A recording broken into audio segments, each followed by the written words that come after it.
So, welcome to another episode of Palavaga Podcast.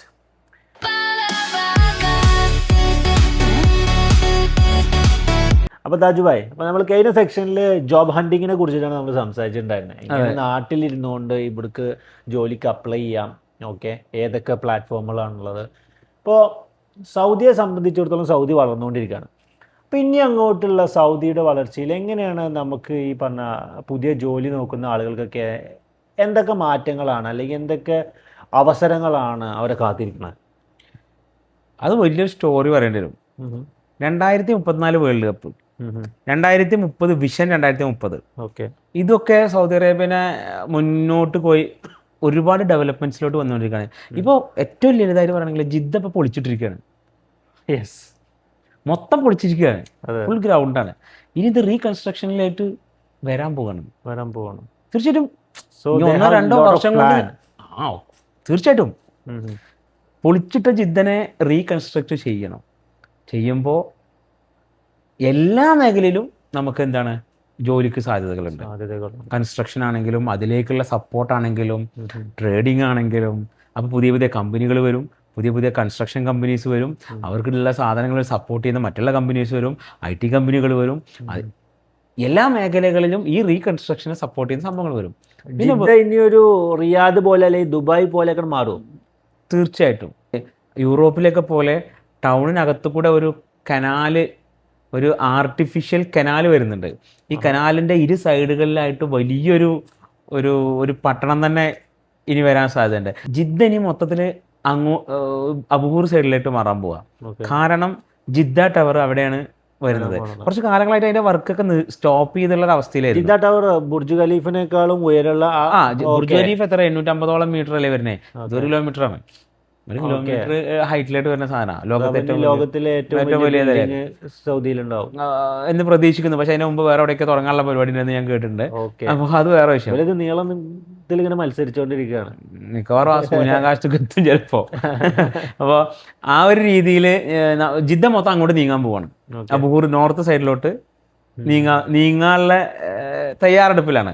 അപ്പൊ Jeddah പൊളിച്ചിട്ടത് reconstruct ചെയ്യുന്നത് വേറെ. അപ്പൊ ഒരുപാട് ഇനി റെസിഡൻഷ്യൽ ഏരിയകൾ വരും, ഒരു പുതിയ ഒരുപാട് കമ്പനീസിന്റെ. എന്തായാലും ഞാൻ ആകത്തൊക്കെ നമ്മൾ പറയുന്നത് ജിദ്ദ ഇനി ഇവിടുന്ന് അങ്ങോട്ട് ഡെവലപ്പിംഗ് കാലഘട്ടമാണ്. ഒരുപാട് ഓപ്ഷൻസ്. സൗദി ഇപ്പോൾ ടോട്ടലി അവരിങ്ങനെ ഒരു ഫോക്കസ് ചെയ്യുന്നത് ലോകത്തിലെ ഏറ്റവും വലിയ കെട്ടിടം, ലോകത്തിലെ ഏറ്റവും വലിയ ഈ ഒരു ബെഞ്ച് മാർക്ക് ക്രിയേറ്റ് ചെയ്യാൻ വേണ്ടിയിട്ട് അവർ കാര്യമായിട്ടുള്ള പ്ലാന് പിന്നണിയിൽ നടക്കുന്നുണ്ടല്ലേ. ഇതിനകത്ത് വേറൊരു കാര്യം കൂടി ശ്രദ്ധിക്കണം. നമ്മൾ യൂറോപ്പിനെയും ഏഷ്യയും കണക്ട് ചെയ്യുന്ന ഒരു ഹബ്ബാണ് ദുബായ്. യെസ്, ഓക്കെ, ലോകത്തിൻ്റെ ഒരു ഹബ്ബായിട്ട് വർക്ക് ചെയ്യാനാണ് ദുബായ്. സൗദി അറേബ്യ ആ ഹബിനെ സൗദി അറേബ്യയിലേക്ക് കൊണ്ടുവരാനുള്ള ഒരു പ്ലാനിങ് ശ്രമത്തിലാണ്. അത് നടക്കും. അതാണ് 2030 ഡ്രീം തന്നെ. ഒരു യൂറോപ്പിൻ്റെയും ഏഷ്യയുടെയും തമ്മിൽ കണക്ട് ചെയ്യുന്ന ഹബ്ബായിട്ട് സൗദി അറേബ്യനെ മാറ്റുക എന്നുള്ളതാണ്. നമുക്കൊക്കെ ആശിക്കും. കുറേ ജോബ് ഓപ്പർച്യൂണിറ്റി, പുതിയ ജോബ് അന്വേഷിക്കുന്ന ആളുകൾക്കൊക്കെ ഒരുപാട് ഓപ്പർച്യൂണിറ്റികൾ സൗദിയിലുണ്ടാവും. തീർച്ചയായിട്ടും. ഞാൻ അതന്നെയാണ് പറഞ്ഞത്. നമ്മൾ നേരത്തെ നമ്മൾ ഇന്നലെ എങ്ങനെ ജോബ് ഹണ്ട് ചെയ്യുക എന്നുള്ളതിനെ കുറിച്ച് നമ്മൾ കഴിഞ്ഞ എപ്പിസോഡിൽ പറഞ്ഞല്ലോ. പക്ഷെ ഇവിടുന്ന് ഞാൻ പറഞ്ഞത് ഹണ്ട് ചെയ്താലുള്ള ഉപകാരങ്ങളെ കുറിച്ചാണ് പറയുന്നത്. സൗദി അറേബ്യ ഇത്രയും കാലം ഉണ്ടായിരുന്ന സൗദി അറേബ്യ അല്ല ഇനി ഇവിടുന്ന് അങ്ങോട്ടുള്ള സൗദി അറേബ്യ. ഓക്കെ, ഞാൻ ചോദിക്കട്ടെ, പിന്നെ എനിക്കുള്ളൊരു ഡൗട്ടാണ്. അതായത് ഇവിടെ ഒരുപാട് പേര് ഇപ്പോൾ നാട്ടിൽ നിന്നിപ്പോൾ ഈ പറഞ്ഞ മാതിരി ലോക്കലായിട്ടുള്ള കുറേ ഓപ്പർച്യൂണിറ്റികൾക്കാണ് നമ്മളൊക്കെ കാരണവന്മാരായാലും നമ്മളൊക്കെ എൻ്റെ ഉപ്പയാണെങ്കിലും മുമ്പൊക്കെ വന്നിട്ടുള്ള ടാക്സി ഡ്രൈവർ ഇങ്ങനെയുള്ള ജോബിന്. പക്ഷേ അത്യാവശ്യം നന്നായിട്ട് ഏണിങ്സ് ഉണ്ടാക്കിയിട്ടുണ്ട്.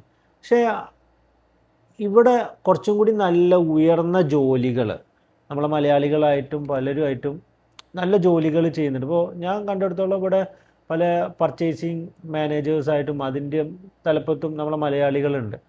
ഏറ്റവും ഇപ്പോൾ നല്ല സാലറീഡ് ആയിട്ടുള്ള ഓപ്പർച്യൂണിറ്റികൾ ഏതിലാണ്? അപ്പം അതോ സൗദി കൺസ്ട്രക്ഷൻ സ്റ്റേജിലാണല്ലോ ഉള്ളത്.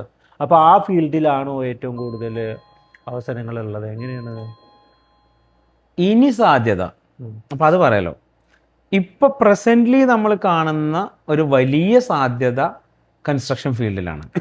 എൻ്റെ ഒരു വിഷനാണ്, എൻ്റെ ഒരു വ്യൂ ആണ്, പോയിന്റ് ഓഫ് വ്യൂ ആണ് ഈ പറയണത്.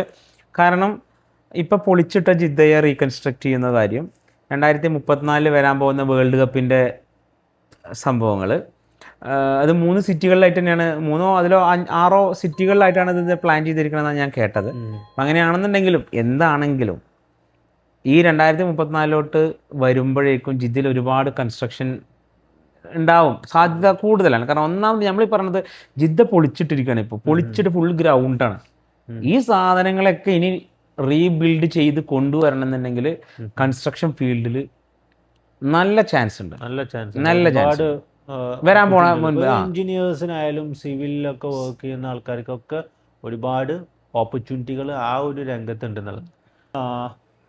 സോ ആ ഫീൽഡിലൊക്കെയാണ് നല്ല ഓപ്പർച്യൂണിറ്റികൾ ഉണ്ടാവാം, സാധ്യത കൂടുതൽ. അപ്പോൾ ഇതിൽ തന്നെ ഇപ്പോൾ പൊതുവേ ഉള്ളൊരു മാർക്കറ്റിലുള്ളൊരു ടോപ്പിക്കാണ്, പലരും പറയാറുണ്ട്, എന്താ കമ്പനി ചൂസ് ചെയ്യുന്ന സമയത്ത് മാക്സിമം നല്ലൊരു സൗദി കമ്പനികളിലാണെങ്കിൽ കുറച്ചും കൂടി അലവൻസ് കിട്ടും, കുറച്ചും കൂടി ബെനഫിഷ്യൽ ആണ് എന്നൊക്കെ ഉള്ളൊരു ടോപ്പിക്ക് പൊതുവേ പറച്ചിലുണ്ട്. അതിനൊരു തമാശ കൂടി ഉണ്ട്. അത് മലയാളി കമ്പനിയുടെ മുതലാളിമാർ പൈസ തരുമ്പോൾ ഒരു നാട്ടിൽ കണക്കൂട്ടും, സൗദിയിൽ വരുമ്പോൾ ഒരു റിയാല് കൂട്ടി കൊടുക്കുകയാണെങ്കിലും അത് നാട്ടിൽ കൂട്ടിയിട്ടാ തരിക. അത് മലയാളി മുതലാളിമാരുടെ ഒരു മുതലാളിമാരല്ല, അതാണ് അതിന്റെ മെയിൻ നാട്ടിൽ കണക്കൂട്ടണം. സൗദിക്കാർക്ക് അത് നാട്ടിൽ കണക്കൂട്ടേണ്ട കാര്യമില്ലല്ലോ. ഒരു റിയാൽ ഓൽക്കൊരു റിയാൽ തന്നെയാണ്, ഓൽക്കൊരു റിയാലുള്ളൂ, നമുക്ക് 22 റുപ്യ. അതെ, അതാണ് ഇതിന്റെ പ്രശ്നം. അതാണ് ആ ഒരു കൂട്ടലൊക്കെ അതുമായി ബന്ധപ്പെട്ട വിഷയം നമ്മൾ അങ്ങനെ കണ്ടാൽ മതി. എന്തായാലും നമ്മൾ മലയാളി മാനേജ്മെന്റ് ശമ്പളം 1 റുപ്യ കൂട്ടി തരണമെങ്കിൽ ആ 1 റുപ്യ 22 റുപ്യ ഒരു പരിഗണിക്കുന്നത്. സൗദികൾ വരുമ്പോൾ അത് 1 റുപ്യ ആണെങ്കിൽ അത് 1 റുപ്യ തന്നെയാണ്, റിയാൽ തന്നെയാണ്. അതാണ് അതിന്റെ മെയിൻ വ്യത്യാസം. ഓക്കെ, പിന്നെ ഈ ഇത്തരം കാര്യങ്ങൾ കൊണ്ട് തന്നെ പലരും കമ്പനി മാറുക എന്നുള്ള സിറ്റുവേഷൻ ഉണ്ട് പലർക്കും. ഇവിടെ വന്നതിന് ശേഷം പിന്നെ സൗദി കമ്പനിയിലേക്ക് മാറിയിരുന്നെങ്കിൽ അവിടെ ഒന്നും കൂടി ബെനിഫിറ്റ്. ഇപ്പോൾ പല കമ്പനികളിലും എന്താ വെച്ച് കഴിഞ്ഞാൽ അവിടെ വർക്ക് ചെയ്യുന്ന സമയത്ത് തന്നെ അവർക്ക് BF ഒക്കെ ഉണ്ടാവും, അല്ലെങ്കിൽ ഒരു റിട്ടയർ ആവുന്ന സമയത്ത് നല്ലൊരു എമൗണ്ട് ആ കമ്പനിയിൽ നിന്ന് കിട്ടും. ഒരു 5 വർഷം കഴിഞ്ഞ് നോക്കുമ്പോഴും അവർക്ക് വേറൊരു സാലറി എന്നുള്ളതിലൊക്കെ തന്നെ വലിയൊരു എമൗണ്ടൊക്കെ ഞാൻ കേട്ടിട്ടുള്ള ആയിട്ട് കിട്ടും. മാത്രമല്ല ഒരു കട്ടിങ് അതിന്നുണ്ടാവും, ആ കട്ടിങ് ലാസ്റ്റ് ചെല്ലുന്ന അവർ റിട്ടയർ ആയതുകൊണ്ട് പോകുന്ന സമയത്ത് നല്ലൊരു എമൗണ്ട് ഒക്കെ കിട്ടും. അപ്പോൾ അത് ഭയങ്കര ബെനിഫിറ്റാണ്. സോ ദാറ്റ് തന്നെ നമ്മൾ പലരും ഈ ജോലി മാറുന്ന ഒരു സംവിധാനത്തെ കുറിച്ച് പലരും ചിന്തിക്കാറുണ്ട്. ഇവിടെ വരുന്ന ആൾക്കാർക്കും അങ്ങനെ ഒരു ചിന്ത ഉണ്ട്, ഇവിടെ വന്നിട്ട് ജോലി മാറിയാലോ. അപ്പോൾ അങ്ങനെ ജോലി മാറുക എന്ന് പറയുന്നത് അത്ര എളുപ്പമുള്ള കാര്യമില്ല, അതിന് കുറച്ച് ക്രൈറ്റീരിയ ഉണ്ട് എന്നാണ് എനിക്ക് തോന്നുന്നത്. എന്തൊക്കെ ക്രൈറ്റീരിയ ആണ്? ഞാൻ എൻ്റെ ഒരു എക്സ്പീരിയൻസ് വെച്ചിട്ട്, ഞാൻ അറിവ് വെച്ചിട്ട് ഞാൻ പറയണത്, നമുക്കൊരു ഇപ്പോൾ പുതിയ നിയമപ്രകാരം നമ്മൾ കിവ പോർട്ടലിൽ നമ്മൾ കോൺട്രാക്ട് ബേസിലാണ് ഇപ്പോഴത്തെ ജോലികളൊക്കെ പോയിക്കൊണ്ടിരിക്കുന്നത്, പ്രൊഫഷണൽ ജോലികളൊക്കെ പോയിക്കൊണ്ടിരിക്കുന്നത്. കിവ പോർട്ടൽ അറിയാലോ. അപ്പോൾ നിനക്കും ക്യൂ ഉണ്ടാവും, എനിക്കും ക്യൂ ഉണ്ടാവും, എല്ലാവർക്കും ക്യൂ ഉണ്ടാവും, കമ്പനിക്ക് ഒരു ക്യൂ ഉണ്ടാവും. അപ്പോൾ നമ്മളെ കോൺട്രാക്ട് ബേസിലാണ് പോയിക്കൊണ്ടിരിക്കുന്നത്. അപ്പോൾ 1 വർഷം കഴിഞ്ഞാൽ നമുക്ക് എന്ത് ചെയ്യാം, ഫസ്റ്റത്തെ കോൺട്രാക്ട് നമുക്ക് ടെർമിനേറ്റ് ചെയ്യാം. ഓക്കെ, അതായത് നമുക്ക് ഇഷ്ടപ്പെട്ടില്ല, അപ്പോൾ കമ്പനി നമുക്ക് 1 വർഷത്തെ കോൺട്രാക്ട് എഴുതുന്നതല്ല, കിവ പോർട്ടൽ 1 വർഷമാണ് നമുക്ക് കോൺട്രാക്ട് ഉണ്ടാവുക. അത് നമുക്ക് 1 വർഷം കഴിഞ്ഞ് കഴിഞ്ഞാൽ നമുക്ക് ആ കോൺട്രാക്ട് ടെർമിനേറ്റ് ചെയ്ത് കഴിഞ്ഞാൽ പുതിയ കമ്പനി നമുക്ക് റിക്വസ്റ്റ് അയക്കുകയും ചെയ്ത് നമ്മളത് അക്സെപ്റ്റ് ചെയ്ത് നമുക്ക് ആ കമ്പനിക്ക് സ്പോൺസർഷിപ്പ് മാറാൻ പറ്റും. ഓക്കെ, പഴയ കമ്പനിയുടെ ഇതില്ലാതെ തന്നെ, അനുമതി ഇല്ലാതെ തന്നെ. ഒന്നാമത്തെ കാര്യം. രണ്ടാമത്തെ കാര്യം, ഇക്കാമ എക്സ്പയർ ആയാലും നമുക്ക് അന്ന് തന്നെ എന്ത് ചെയ്യാം, സ്പോൺസർഷിപ്പ് മാറ്റാൻ പറ്റും. മൂന്നാമത്തെ 3 മാസം ശമ്പളം കിട്ടിയിട്ടില്ലെങ്കിൽ, 3 മാസം നമുക്ക് ശമ്പളം തന്നിട്ടില്ല എന്ന് വിചാരിച്ചു, അങ്ങനെ 3 മാസം ശമ്പളം തന്നിട്ടില്ലെങ്കിൽ നമുക്ക് എന്ത് ചെയ്യാം, നമുക്ക് കോൺട്രാക്ട് നമുക്ക് ടെർമിനേറ്റ് ചെയ്യാനും പുതിയ കമ്പനിയുടെ കോൺട്രാക്ട് നമുക്ക് സ്വീകരിക്കാനും നമുക്ക് എന്തുണ്ട്, അവകാശമുണ്ട്. അപ്പോൾ നമുക്ക് ഈ 3-4 രീതിയിലൂടെ നമുക്ക് എന്ത് ചെയ്യാം. പക്ഷേ പുതിയ ഒരാൾ വന്നു കഴിഞ്ഞാൽ മിനിമം 1 ഇയർ എങ്കിലും നമ്മൾ പഴയ സ്പോൺസർഷിപ്പിൻ്റെ ആളെ തന്നെ ഉണ്ടാവണം എന്നാണ് പുതിയ നിയമം. ഇപ്പോൾ ലാസ്റ്റ് എനിക്ക് ഞാനുമായി ബന്ധപ്പെട്ട കുറച്ച് ആളുകളുടെ കേസുമായി ബന്ധപ്പെട്ടപ്പോൾ മിനിമം നമ്മൾ പുതിയ വിസക്ക് വന്നാൽ 1 വർഷമെങ്കിലും ആ കമ്പനിയിൽ എന്ത് ചെയ്യണം, നമ്മൾ നിൽക്കണം. അത് കഴിഞ്ഞിട്ടേ കമ്പനിയിൽ നിന്ന് മാറ്റാൻ പറ്റുള്ളൂ. 1 വർഷം, 1 ദിവസം അത്ര മതി. ഒരു വർഷം ഒരു ദിവസം കഴിഞ്ഞാൽ നമുക്ക് എന്ത് ചെയ്യാം, മാറ്റാൻ പറ്റും. ഇപ്പം ഇന്ത്യയിൽ നിന്ന് വരുന്ന ഒരു പുതിയ പ്രവാസിയെ സംബന്ധിച്ചിടത്തോളം ഇവിടെ ഒരു ജോലിക്ക് അവൻ പുതിയതാണ്, അവനെ സംബന്ധിച്ചിടത്തോളം ഈ ഇത് പറഞ്ഞു തരാനോ ഇതിനൊന്നും ആളില്ല, ഓന് ഒരു പുതിയതായിട്ട് കയറി പോരുകയാണെന്ന് വിചാരിക്കുക. ഓൻ എടുക്കേണ്ട ഒരു മുൻകരുതലുള്ള, അതായത് ഇവിടുത്തെ ജോലിക്ക് വരുമ്പോൾ ഇവിടുത്തെ ഒരു കൾച്ചർ എന്താണ്, അല്ലെങ്കിൽ ഇവിടുത്തെ ഒരു ജോലിയിൽ നമ്മൾ ഭാഷ അറിയണോ, എല്ലാവർക്കും ഉണ്ട് സൗദിക്ക് വരുമ്പോൾ അറബി അറിഞ്ഞിരിക്കൽ നിർബന്ധമാണ്, അവിടെ സംസാരിക്കണം എന്നുണ്ടെങ്കിൽ അങ്ങനത്തെ എന്തെങ്കിലും മുൻകരുതലുകൾ അല്ലെങ്കിൽ ഒരു ധാരണകൾ എന്തെങ്കിലും ആവശ്യം? എൻ്റെ ഒരു ജീവിത എക്സ്പീരിയൻസ്, ഞാൻ 15 കൊല്ലമായി സൗദിയിൽ. യെസ്, 15 കൊല്ലമായിട്ട് എനിക്ക് എന്നെക്കാട്ടിലും എക്സ്പീരിയൻസ് ഉള്ള ആളുകളുണ്ടാവും, പക്ഷെ ഞാൻ എൻ്റെ ഒരു ഇത്രയും കാലത്തെ ഒരു എക്സ്പീരിയൻസ് പറയുന്നത് ലാംഗ്വേജ് ഈസ് വെരി ഇമ്പോർട്ടൻറ്റ്. അറബി ലാംഗ്വേജ് മസ്റ്റാണ് എന്തൊരു പ്രൊഫഷൻ ആണെങ്കിലും. കാരണം പുതിയ സംബന്ധിച്ചിടത്തോളം റിസ്ക് ആണ്, അറബി അറിയേണ്ട കാര്യമുണ്ടോ? തുടക്കക്കാരെ സംബന്ധിച്ചോളം ഇപ്പം നമ്മൾ എന്തൊരു ജോലിയിലേക്ക് വരികയാണെങ്കിലും നമ്മുടെ കൂടെ വർക്ക് ചെയ്യുന്നത് നല്ലൊരു ശതമാനം അറബിക് സംസാരിക്കുന്ന ആളുകൾ തന്നെ ആയിരിക്കും.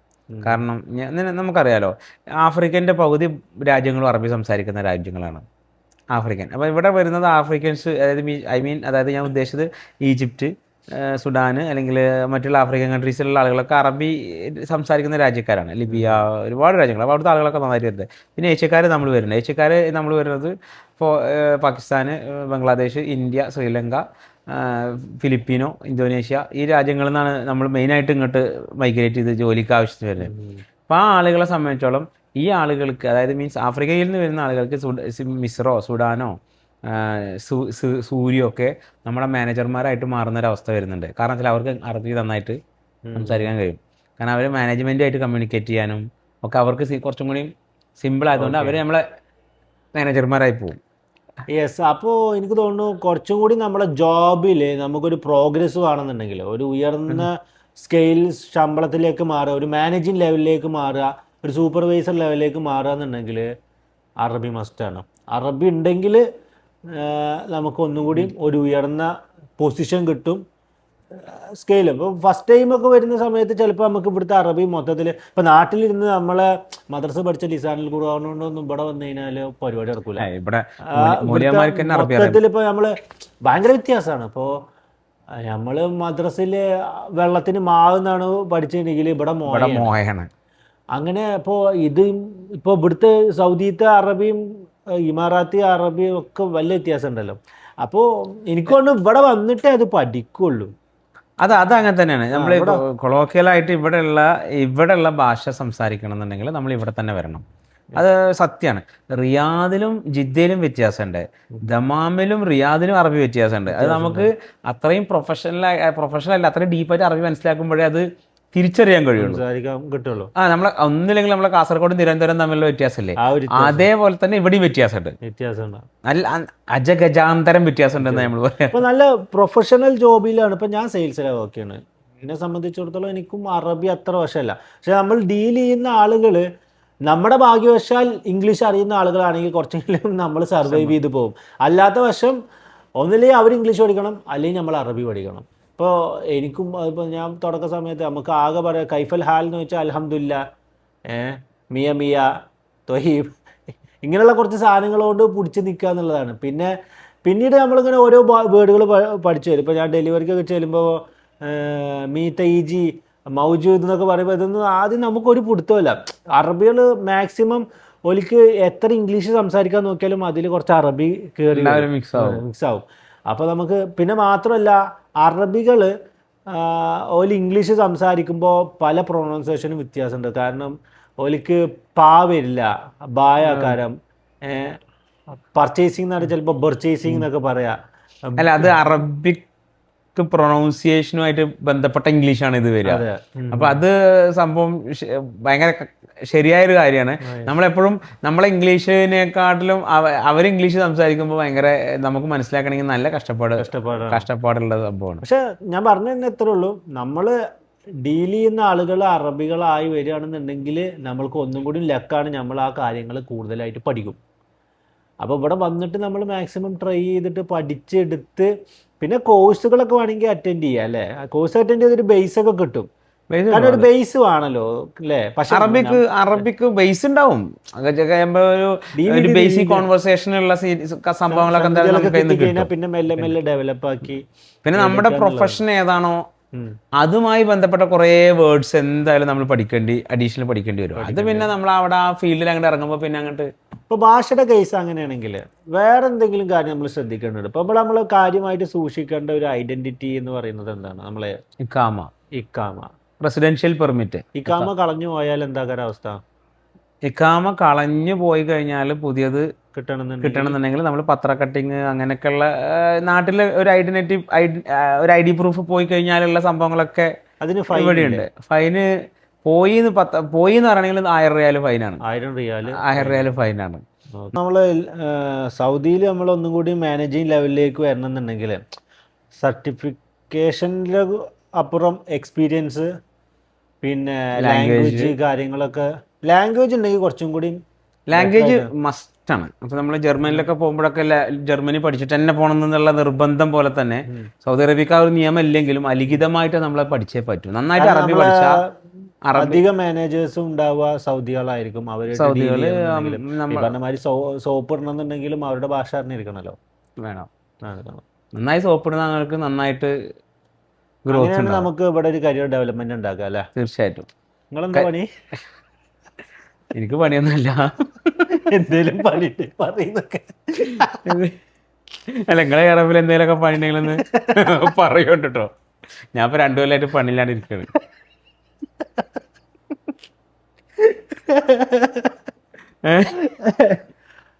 So guys, we are wind upping this section. So hope you are interesting this kind of topic. So subscribe Palavaga podcast. Thank you.